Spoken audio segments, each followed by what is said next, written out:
Hello again. So in this short video we're going to look at part 4 of the IRB application. So this is an area where we really spend a lot of time, and we'll see that this connects with other parts of the application. So we'll go through this each piece at a time. So the first part here, part 4 section 1, is looking for background information in the study.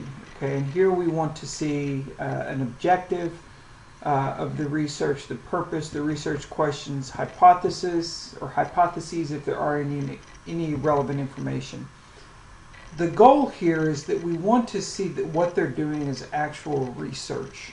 Okay, every now and then, not too often, but every now and then we get applications that actually, when you look at them and look at the background information and what's going on, they're not actually conducting research. There's another purpose in mind, and so we simply send it back and say that this is not research.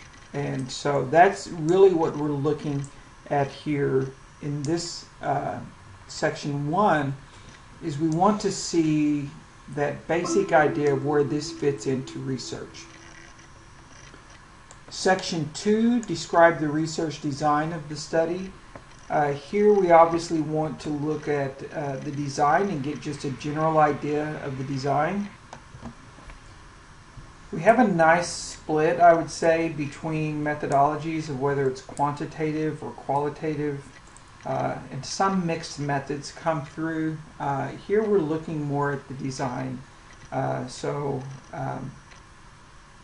are they going to use the data? What type of design are they using, especially if it's a quantitative study? Parts 3 and 4 really, or sections 3 and 4 here, really come into play a lot more. What we see here in Section 3, describe the task participants will be asked to perform in the box below. Sections 3 and 4 can get somewhat lengthy on a good application. We want to see a step-by-step process.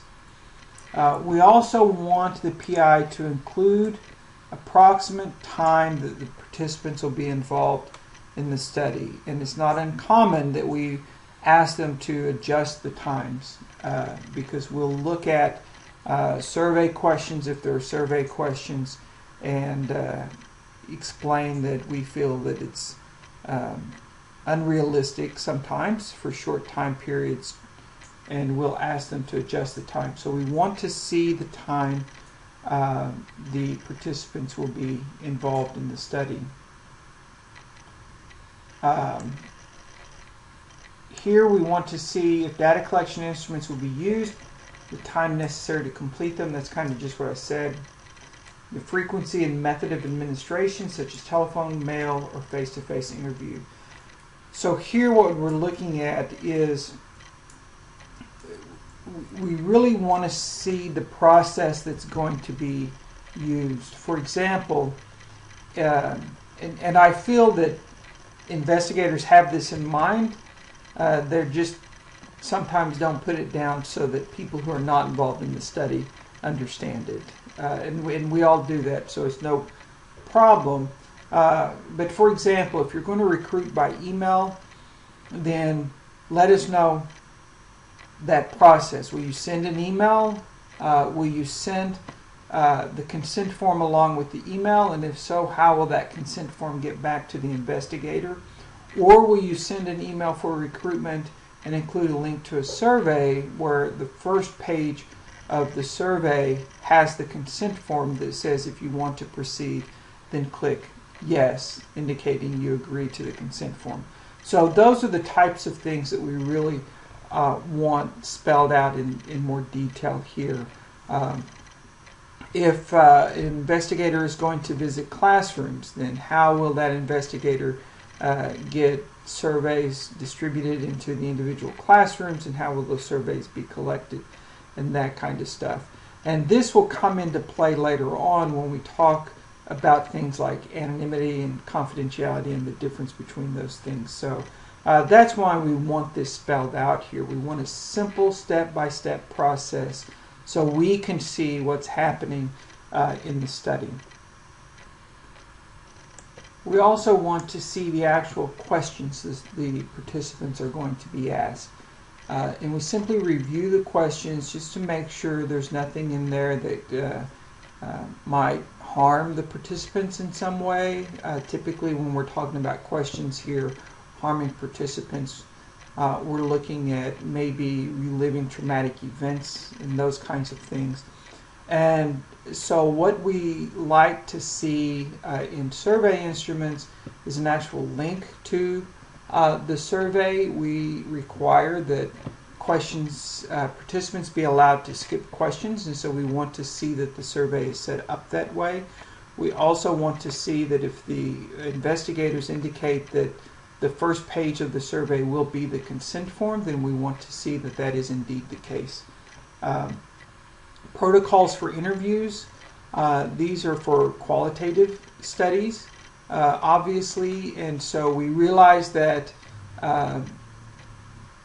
you may get into qualitative research and field questions as they come, but you're going to start with a basic set of questions, and so we like to see those basic sets of questions.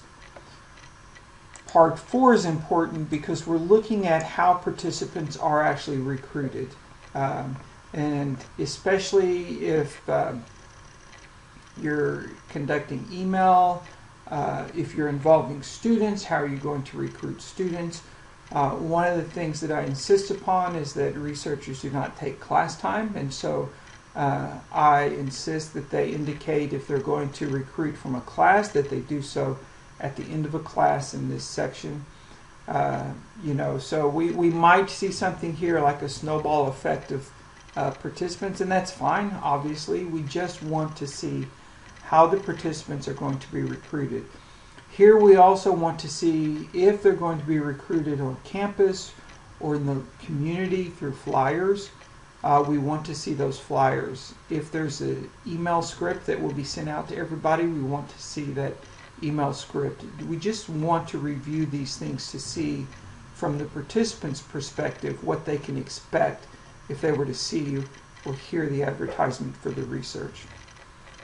So those are the short things for part 4 of the application, but as you can see, this really sets up the whole study for the reviewer so that we can understand just exactly what is going to be happening in this study and how the study will proceed.